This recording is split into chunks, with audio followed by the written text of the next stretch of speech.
Hello friends, ഞാൻ Anil Abraham, Cochin reality hub, Ernakulam. അപ്പോൾ ഞാനിന്ന് നിങ്ങൾക്ക് വേണ്ടി പറയുന്നത് ഒരു വീഡിയോ എന്ന് പറഞ്ഞു കഴിഞ്ഞാൽ ഭൂമി മേടിക്കാൻ ഉദ്ദേശിക്കുന്നവരും വിൽക്കാൻ ഉദ്ദേശിക്കുന്നവരും അറിഞ്ഞിരിക്കേണ്ട ഒരു ചെറിയ കാര്യമാണ്. വാങ്ങുന്നവരുടെ ഒരു ശ്രദ്ധയിലേക്ക് വേണ്ടിയിട്ടുള്ള കാര്യങ്ങളാണ്. മിനിമം ഒരു ഭൂമി വാങ്ങാൻ പോകുമ്പോൾ അതിൻ്റെ ആധാരം, മുന്നാധാരം, കരാടച്ച റെസീറ്റ്, ബാധ്യത സർട്ടിഫിക്കറ്റ്, സ്കെച്ച്, ഇത്രയും പേപ്പർ കണ്ടതിന് ശേഷമാണ് നിങ്ങൾ ഭൂമി വാങ്ങാനായിട്ട് അഡ്വാൻസ് പണം കൊടുക്കാവുള്ളൂ. അപ്പോൾ അതല്ലെങ്കിൽ നിങ്ങളുടെ പൈസ നഷ്ടപ്പെട്ടു പോകാനായിട്ട് സാധ്യതയുണ്ട്.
കാരണം ഇപ്പോഴത്തെ കാലത്ത് ഒത്തിരി പറ്റിക്കലും ഉള്ള സംഭവങ്ങളുണ്ട്. ചതിക്കും. ഒരു ആധാരം തന്നെ 2-3 പ്രാവശ്യമൊക്കെ കച്ചവടം ചെയ്യുകയും കാര്യങ്ങളൊക്കെ ഉള്ള കാലഘട്ടമാണ്. അപ്പോൾ അതുകൊണ്ട് നല്ലൊരു ലീഗൽ അഡ്വൈസറെ കണ്ട് നിങ്ങളുടെ പേപ്പറുകളെല്ലാം കറക്റ്റാണെന്ന് ഉത്തമ ബോധ്യമുണ്ടെങ്കിൽ മാത്രമേ ആ ഭൂമി വാങ്ങാവുള്ളൂ. ഇല്ലെങ്കിൽ പിന്നീട് നിങ്ങൾ ഇതിൻ്റെ പുറകെ നടക്കേണ്ടി വരും. കരാറും പോലും എഴുതരുത്. കരാർ എഴുതി ക്യാഷ് കൊടുക്കണമെങ്കിൽ പോലും ഇത്രയും ഡോക്യുമെൻറ്റുകൾ മിനിമം, അതായത് ആധാരം, മുന്നാധാരം, കരാടച്ച റെസീറ്റ്, ബാധ്യത സർട്ടിഫിക്കറ്റ്, പൊസഷൻ സർട്ടിഫിക്കറ്റ്, ROR ഇപ്പോൾ ലാസ്റ്റ് എടുത്താലും മതി. എന്നൊക്കെ ഒരു രജിസ്ട്രേഷന് ഒരു 15 ദിവസം 20 ദിവസം മുമ്പ് എടുത്താലും മതിയാവും. ബാക്കിയുള്ള പേപ്പറുകൾ കംപ്ലീറ്റ് കയ്യിൽ കണ്ടാൽ മാത്രമേ പൈസ അഡ്വാൻസ് ഭൂമികൾക്ക് കൊടുക്കാവുള്ളൂ. ഇല്ലെങ്കിൽ നിങ്ങൾ ചതിക്കപ്പെടും. ഇപ്പം 2-3 അനുഭവം നമുക്ക് വന്നുകൊണ്ടാണ് ഞാൻ ഇങ്ങനെ ഒരു വീഡിയോ ഇപ്പോൾ ഇറക്കാൻ കാര്യം. കാരണം വെച്ചാൽ ഇത് ഇറക്കണമെന്ന് വെച്ചിട്ടുണ്ടെങ്കിൽ സമൂഹത്തിനൊരു നല്ല കാര്യമാണ്.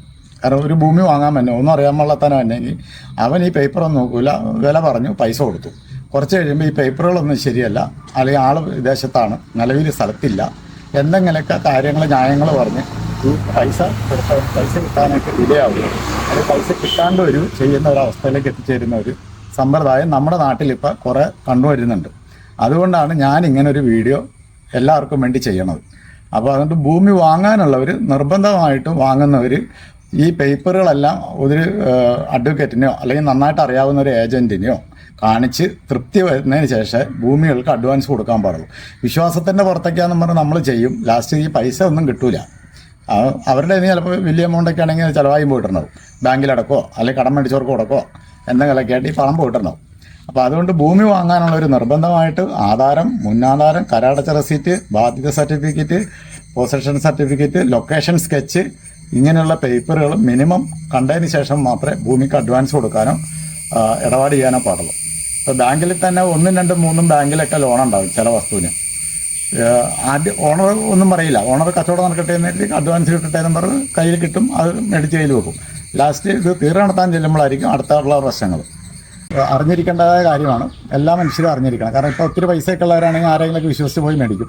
അപ്പോൾ ലാസ്റ്റ് ഈ പേപ്പറുകളൊന്നും ശരിയല്ല, അവർക്കുള്ള പൈസ നഷ്ടപ്പെട്ടു പോകാനുള്ള സാധ്യതകൾ കൂടുതലാണ്.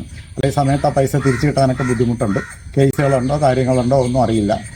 ധനകാര്യ സ്ഥാപനങ്ങളിലൊക്കെ പ്രോപ്പർട്ടി വെച്ചിട്ട് പൈസ എടുത്തിട്ടുണ്ടാവും. ഇത് നമ്മൾ എൻകംബറൻസ് എടുക്കുമ്പോൾ അതിനകത്ത് ചിലപ്പോൾ വരണമെന്നില്ല, അപ്പോൾ അറിയില്ല. അപ്പോൾ അതുകൊണ്ട് വിശദമായിട്ട് ചെക്ക് ചെയ്താൽ മാത്രമാണ് ഈ ഭൂമിയുടെ ഇടപാടിലേക്ക് ഇറങ്ങിത്തിരിക്കാവുള്ളൂ എന്നാണ് എൻ്റെ ഒരു നിർദ്ദേശം. അല്ലെങ്കിൽ നിങ്ങളറിയാവുന്ന ഒരു നല്ല ലീഗൽ അഡ്വൈസറെ അല്ലെങ്കിൽ അതുപോലെ നല്ല ഏജൻറ്റന്മാരെയൊക്കെ കണ്ട് കറക്റ്റാക്കി മാത്രം മേടിക്കാതെ, നല്ല എഴുത്തുകാരെ, ആധാരം എഴുതുന്നവരെ ഒക്കെ കണ്ട് മനസ്സിലാക്കി ബോധ്യപ്പെട്ടതിന് ശേഷമാണ് ഭൂമിക്ക് അഡ്വാൻസ് കൊടുക്കാനായിട്ട് പാടുള്ളൂ എന്നുള്ളതാണ് എൻ്റെ ഒരു നിർദ്ദേശം. താല്പര്യമുണ്ടെങ്കിൽ അംഗീകരിക്കാം, ആശയം. അപ്പോൾ എല്ലാവർക്കും ഈ വീഡിയോ ഗുണപ്രദമാണെന്ന് ഞാൻ കരുതുന്നു. God bless you. Thank you.